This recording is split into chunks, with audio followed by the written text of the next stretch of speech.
Усім прывітанне, з вами Зміцер Лукашук, і мы працягваем наш пятнічны эфірны дзень са студыі Еўрарадыё ў Варшаве. Ну што ж, нарэшце, нягледзячы на тое, што пятніца нібыта трэба было праслабіцца, але мы вам прапаноўваем сур'ёзную размову з сур'ёзным чалавекам і на сур'ёзныя тэмы. Вітайце, у нас у гасцях прафесор, психолог Владимир Янчук. Добрый день, спадар Владимир. Добрый день. Спадар Владимир, хацеў бы з вами найперш абмеркаваць тэму ковід-дысідэнцтва, ну ці ўвогуле стаўленне у розных слаях грамадства да ўсёй гэтай сітуацыі з чарговай хваляй захворвання ковідам. Скажите, ласка, вот я вельмі часта сустракаю нават у сацыяльных сетках, калі людзі пачынаюць на, як это по-простому кажуць, на сур'ёзных шчах абмяркоўваць, што ніякія там прышчэпкі і вакцыны не працуюць, это першае, это лепшым выпадку. Але яшчэ там ідуць далей пра там, ведаеце, калі насамрэч вас там пачынаюць чіпіраваць падчас таго, як робіцца прышчэпкі, што гэта ўсё там вам удар па здароўю і гэтак далей, і гэтак далей. Як вы думаеце, вот чаму беларусы, якія прайшлі, здаецца, праз вот гэтае адмаўленне небяспекі падчас першай хвалі ковіда, якія навучаныя, якія праяўлялі такую салідарнасць у дапамозе лекарам і усім пацярпелым, каб справіцца з гэтым, зараз вось так сябе паводзяць. У чым прычына? Ну, это же не только белорусская традиция. Тут и россияне приблизительно так же действуют. Да, и, собственно говоря, мы по телевидению часто видим, допустим, некие протестные акции в том же Риме, в том же Париже и прочее, прочее. И эти конспирологические идеи, они тоже достаточно распространены. И другое дело, что я проблемой это занимаюсь весьма серьезно и давно. И на сайте у меня даже второе некое подразделение начиналось именно с моих рассуждений по отношению к пандемии COVID-19. И я слежу за этим вопросом достаточно серьезно и как ученый, понимаю, что проблема есть. Проблема глобальная заключается в чем? По сей день так и непонятен механизм действия коронавируса, а когда непонятен механизм, тогда возникает целый ряд вопросов, связанных с лекарством, с процедурой лечения, с действенностью или недейственностью различного рода прививок и много-много другого, что сразу же создает некие основания для чего? Для бонусов. Ну и сразу сниму все вопросы. Я привился. Прививка, с моей точки зрения, является крайне важным элементом, ну, будем говорить так, но хотя бы, допустим, соблюдение некого уважительного отношения к собственному здоровью. И там можно говорить о том, эффективно, неэффективно та или иная вакцина, можно стонать по поводу того, что в принципе у нас нет, допустим, доступа к западным вакцинам и так далее, но в любом случае статистика серьезная говорит о чем? Люди привитые заболевают значительно реже. Прививка не является панацеей. Почему? Потому что не ясны на сегодняшний день механизмы заболевания и функционирования коронавируса, но статистика – вещь упрямая. И опять-таки повторное заболевание значительно в более легкой форме, чем у людей, которые не удосужились привиться. Поэтому как ответственный человек и как человек, ну будем говорить так, не столько полагающийся на различного рода домыслы и спекуляции, в том числе конспирологическое свойство, я советую гражданам прививаться. Если вы заботитесь о своем здоровье, то не бойтесь, лучше, я бы даже сказал так, лучше быть здоровым, хоть и чипированием, чем мертвым, но не чипированным. Лагічна, да, вось раю прыслухацца да гэтай арыгінальнай думкі ўсё ж таки ад спадара Владимира Янчука, що лепей быць чыпаваным, але жывым, чым мёртвым, але горда і без чыпа, нібыта. Ну але смех смехам, спадар Владимир, і ўсё ж таки зараз вельмі шмат, ну калі казаць пра Беларусь, у нас же тут свой шлях нават у сітуацыі з коронавірусам, і калі незразумела наконт вот пазіцыі дзяржавы, мы про гэта паговорым наступны вот крыху пазней. А зараз вот, ну все ж таки вось розныя людзі, ну знакамітыя там со статусам, с павагай, ну якія ўсё ж таки нейкую вагу маюць у вачах беларусаў, звяртаюцца з такімі заклікамі. Ўсё ж таки не адмаўляйцеся, рабіце прышчэпку. Вось вы зараз сказалі, вось цэлы прафесор зараз звярнуўся, казалі іншыя людзі, дактары кажуць, а беларусы все одно вот так вот глядзяць неяк так вот з недаверам. Я уже вот, ну как бы, может быть, другі раз задаю гэта пытанне, але ўсё ж таки глыбінная прычына, вот у чым яна, вот дзе хаваецца і як можна, хто можа пераканаць беларусаў ўсё ж таки, ну не рызыкаваць так сваім здароўем? Ну, первая, наверное, такая белорусская традиция – абыякавасць да жыцця. В принципе, допустим, вот такое недоверие ко всему и ко всея, и одновременно, допустим, некое полагание на собственную интуицию. И еще одна такая особенность: пока рак не свистнет, ну, Беларусь не перекрестится.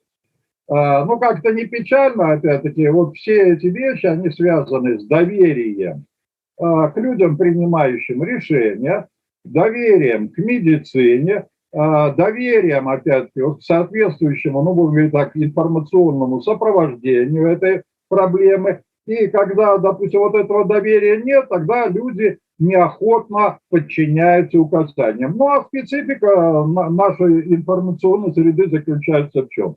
Ну, допустим, ответственный человек и, в принципе, достаточно уважаемый мною как специалист, министр здравоохранения, говорит о том, что надо носить маски, что надо, опять-таки, соблюдать правила гигиены.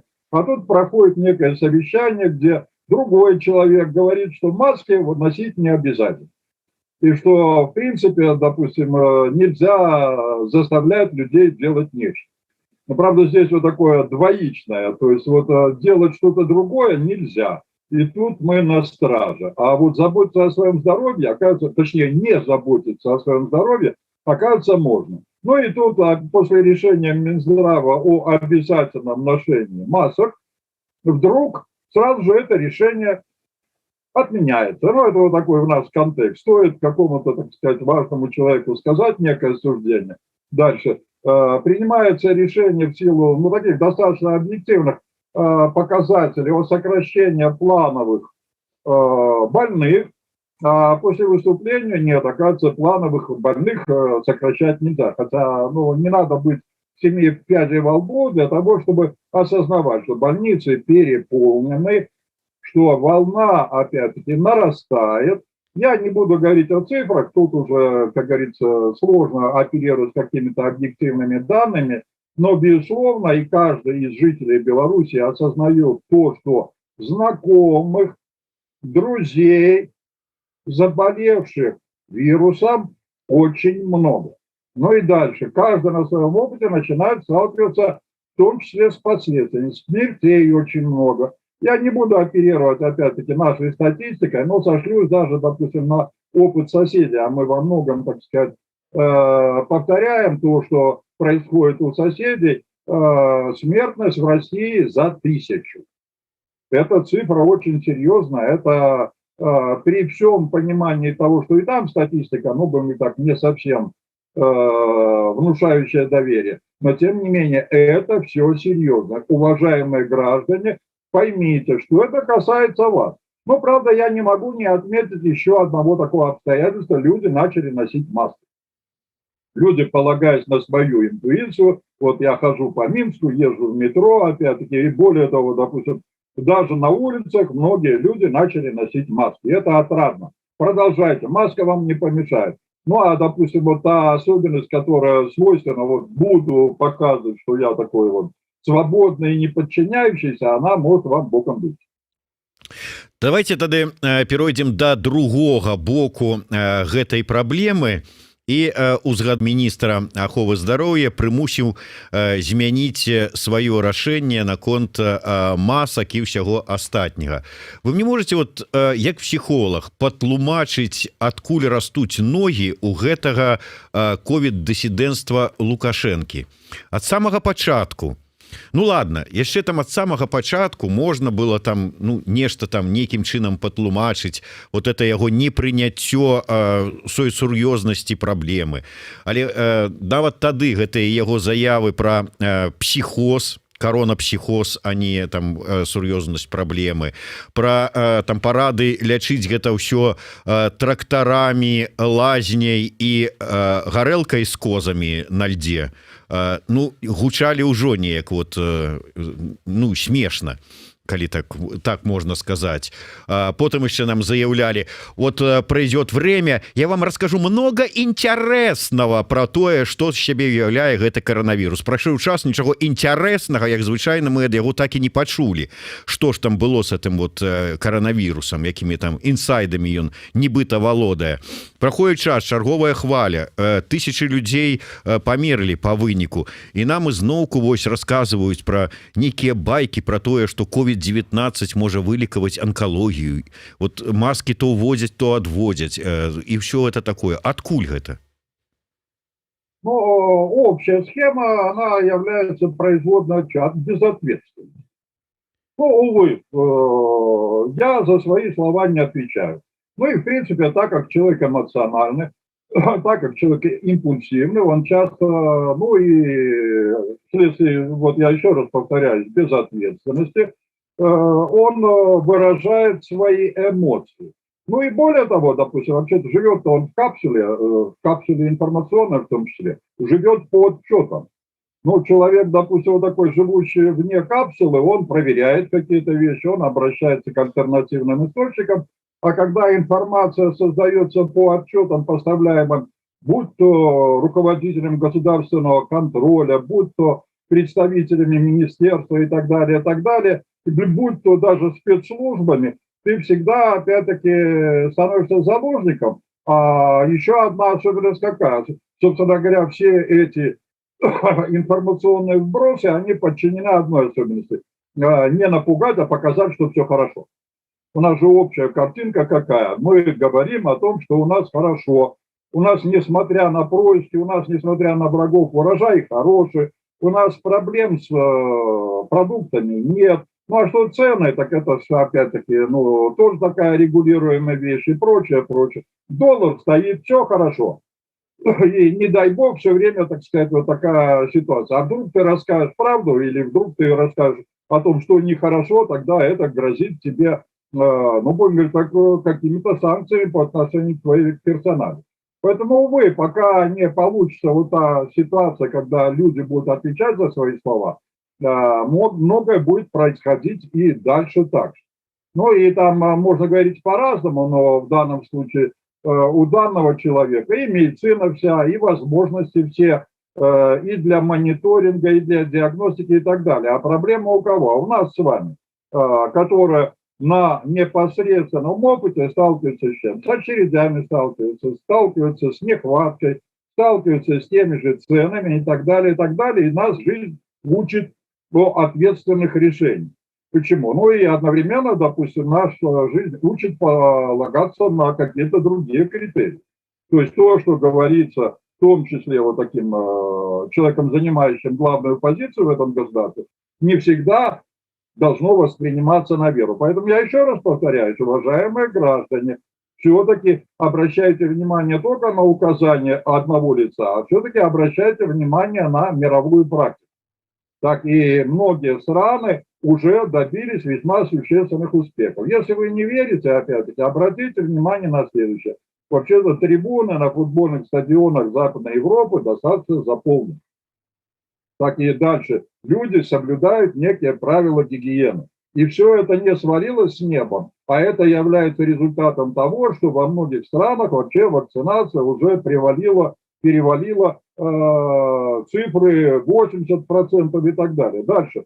Ну, допустим, приблизительно сходная страна по уровню, по качеству жизни, это Индия, вообще завакцинировала миллиард человек уже.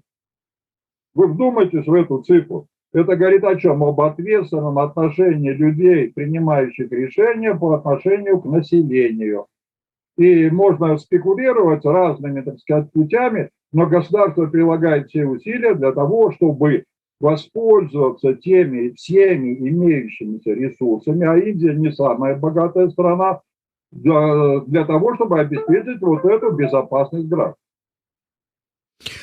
Можна по-рознаму адносіцца там, скажем, да Франака Вячоркі, да Святланы Ціханаўскай, да ўсяго офіса прадстаўнікоў Святланы Ціханаўскай, але тым не менш я правяраў, сапраўды заходнія краіны гатовы былі і арганізацыі пастаўляць у Беларусь розныя вось вакцыны, пачынаючы там ад Pfizer і іншых, якія прайшлі, ну, еўрапейскіх, скажем так, вакцынаў.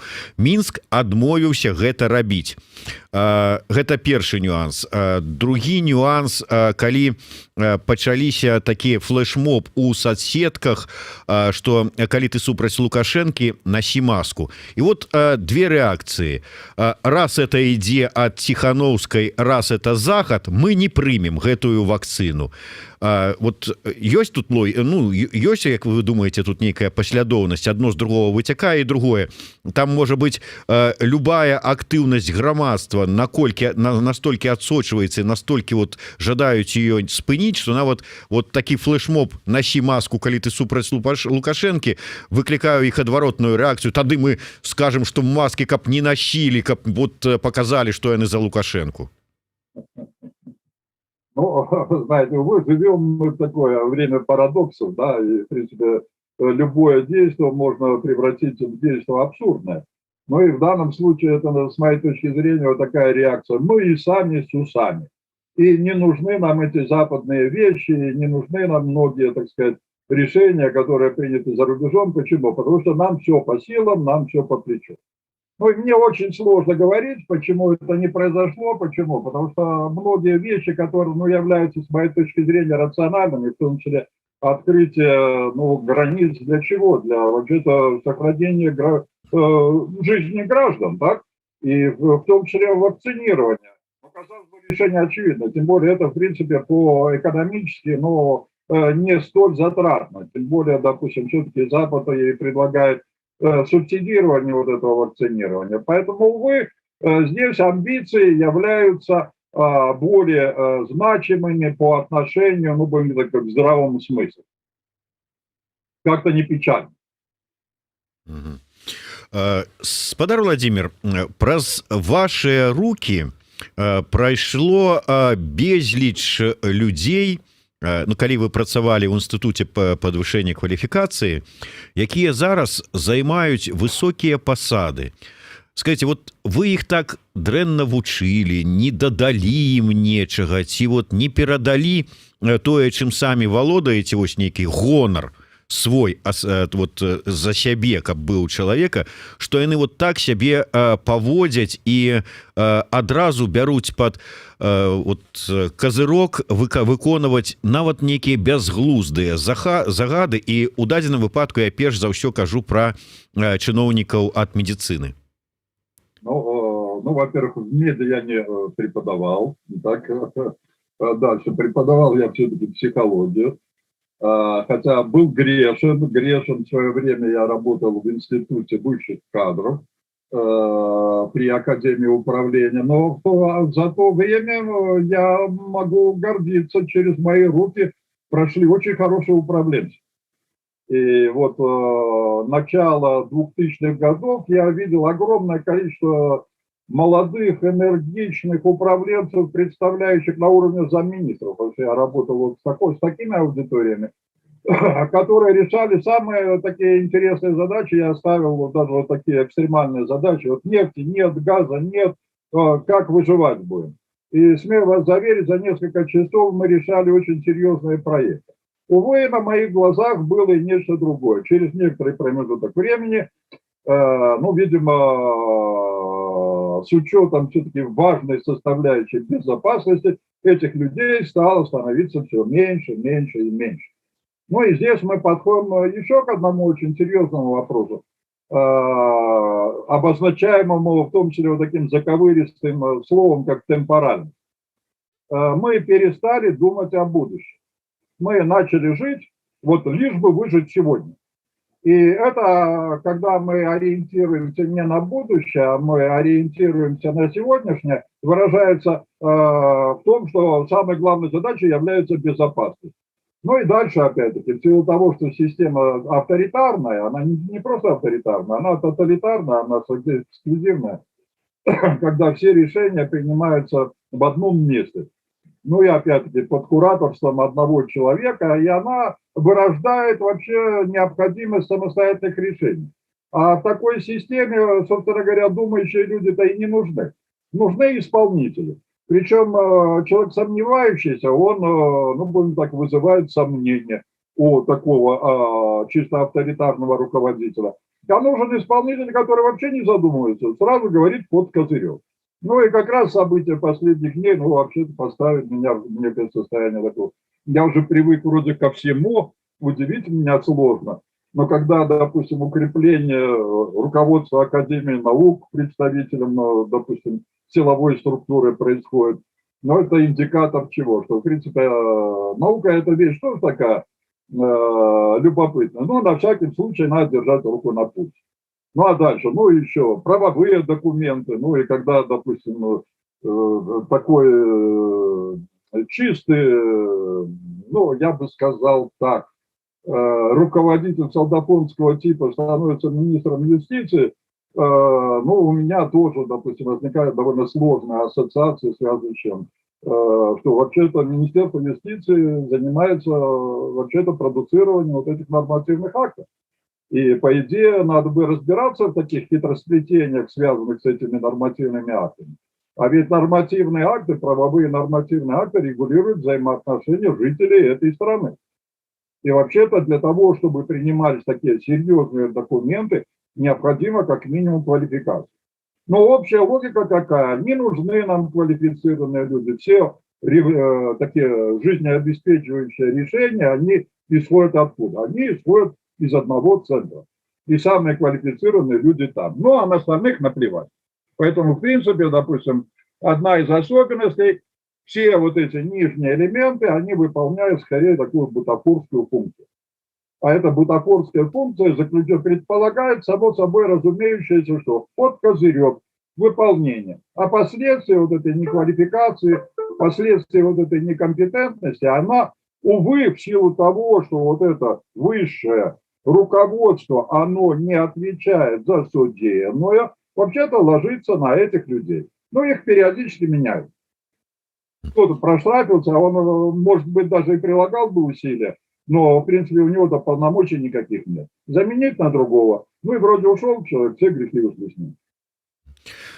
І ўсё ж таки вот няўжо людзі нават, ну вот прыйшоў ты, может ты і разумееш, что ты на кароткі час прыйшоў, ну але у такой сітуацыі няўжо вось не хапае вот чаго? Смеласці, пачуцця ўласнага гонару, там нейкай прафесійнай адказнасці, прафесійнага гонару сказаць, да што ж это робіцца? Я не разумею. Ну не ва ўсіх жа ж іх ёсць там, я не ведаю, там нейкія дамы ў драздах, якія могуць адабраць. Не на кожнага ёсць нейкая там кампрамат запісаны ў якой-небудзь лазні, там ці яшчэ што-небудзь. Ну вот чаму вот адсутнасць гонару? Вот як яна спецыяльна людзей на пасады адбіраюць без гэтага вот пачуцця? Знаете, Дмитрий, это для меня тоже такой вопрос очень, экзистенциальный вопрос. Вот я всегда, по крайней мере, на протяжении своей профессиональной карьеры пытался формировать и поддерживать чувство собственного достоинства. Ну и одна из моих особенностей личности, я сохраняю вот это стремление сохранять чувство собственного достоинства и, ну, будет бы так, поддержание чести. И меня, конечно, ну, шокирует вот эти ситуации выволочек, на вот этих высших совещаниях, но я уже упоминал министра здравоохранения, это, в принципе, интеллигентный ведь человек, я достаточно хорошо информирован о его личности, это достаточно неплохой организатор. Но вот когда тебя чуть ли не матюками, допустим, обкладывают и отменяют твои собственные решения, но есть такое цивилизационное решение, так сказать, взять и уйти в отставку, сохранить честь и достоинство. И есть же такой механизм. Ну и у человека вот такая дилемма, да, допустим, либо сохранить себя, либо подчиняться вот этому чувству страха. Причем я не уверен, что там какие-то экономические, допустим, дивиденды. Я согласен с вами, отнюдь не у всех, так сказать, коттеджи в Дроздах и так далее. Но чувство страха вдруг начинает выступать доминирующим. Выбросят, выкинут. Ну, а многие люди вообще, так сказать, уже являются элементами вот этой системы гаечно-винтиковой. То есть чувство достоинства исчезло окончательно. Это печально. Почему? Нет чувства собственного достоинства, нет достижений. Нет самостоятельных людей, принимающих решения. Опять-таки нет достижений. Нет ситуации вот такой критической оценки этих решений, нет будущего в стране. Но как-то не печально, это да, это следствие подбора кадров. Это следствие кадровой политики, которая, конечно же, у меня вызывает чувство печали. Вот, допустим, отгромыхали вот сейчас юбилей Белгосуниверситета, неожиданно для меня вдруг столетие отпраздновал медицинский университет, хотя такое тоже любопытное событие. По идее, мне всегда казалось, что университет все-таки как-то первее исторически. Ну а дальше мы вдруг начинаем сталкиваться с чем? С тем, что в том же университете, допустим, среди деканов 6 докторов наук. Ужас!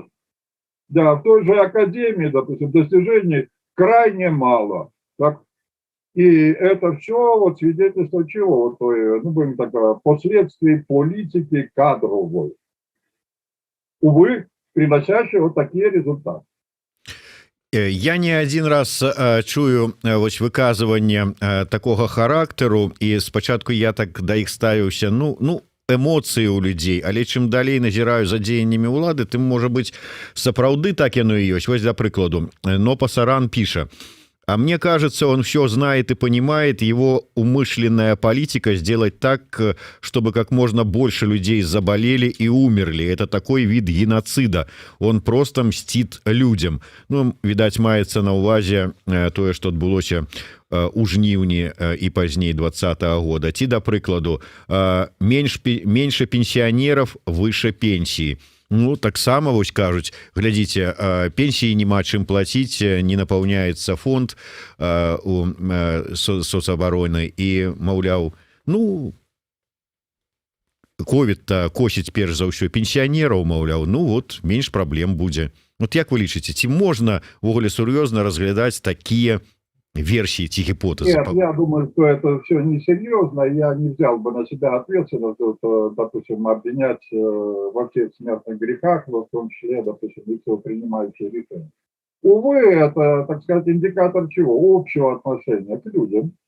Это как раз демонстрация чего? Что население – это винтики, которые крутятся, ну, будем так, в этом государственном механизме. Цена этих винтиков нулевая, и, в принципе, от замены одного винтика другим ничего не меняется, а вершителем судеб является вот эта, ну, будем так, элита, занимающая, так сказать, управленческие функции. Потому, да, в принципе, да, на население начать.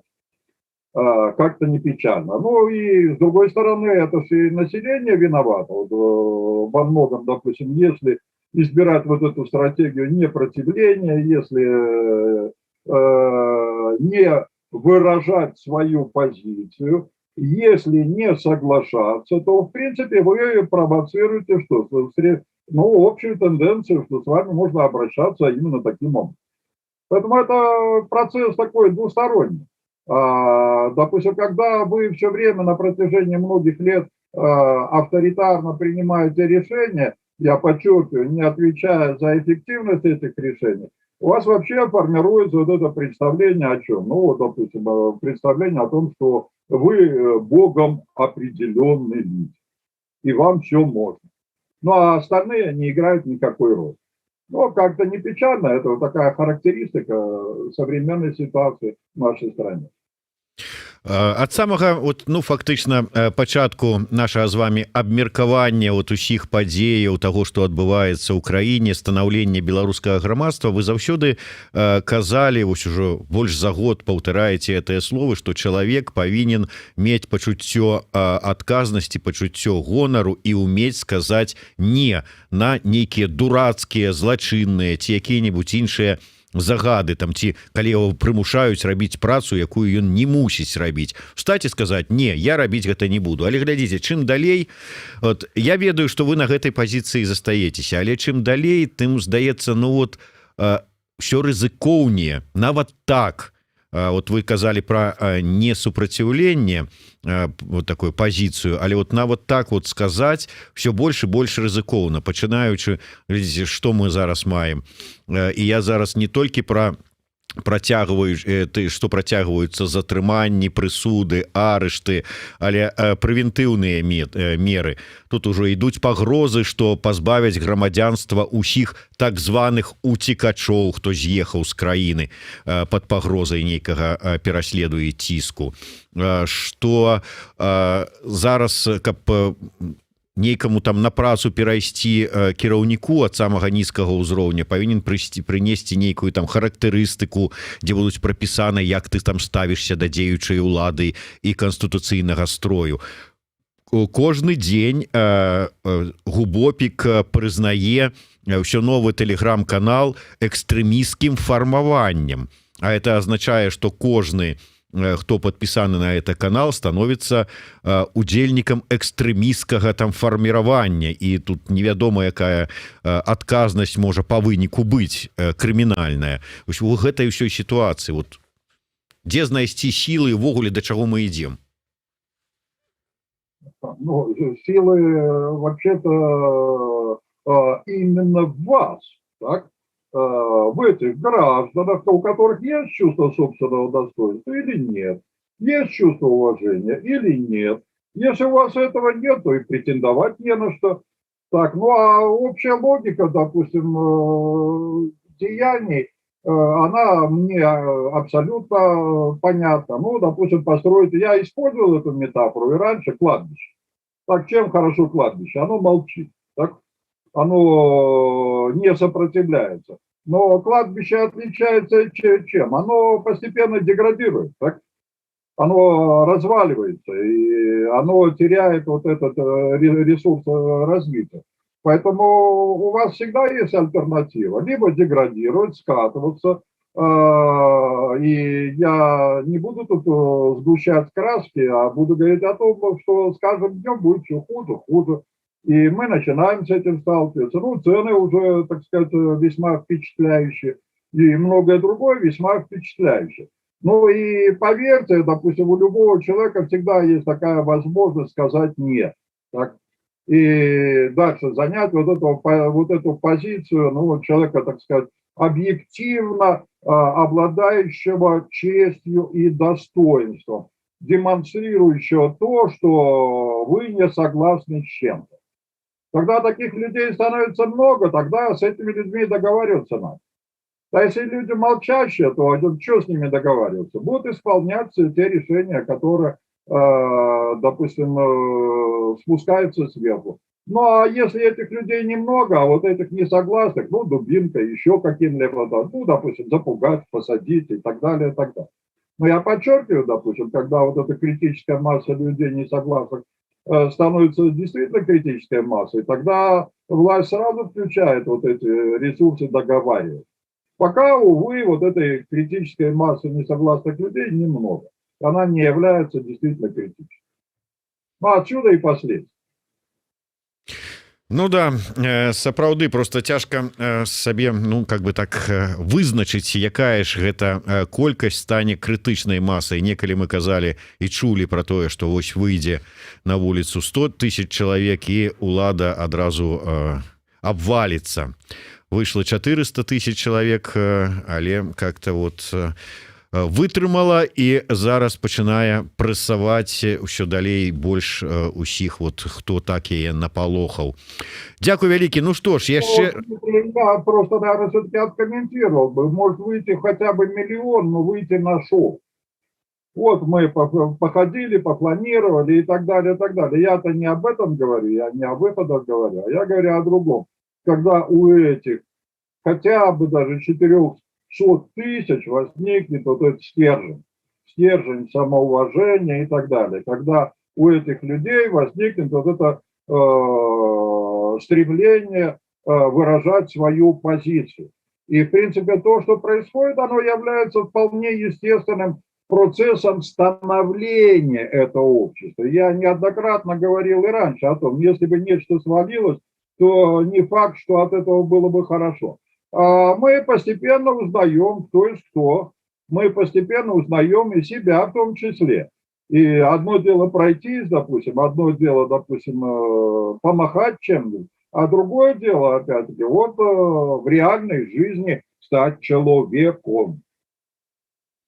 Поэтому давайте вот это человеческое с обязательным чувством собственного достоинства. Цалкам згодны з вами.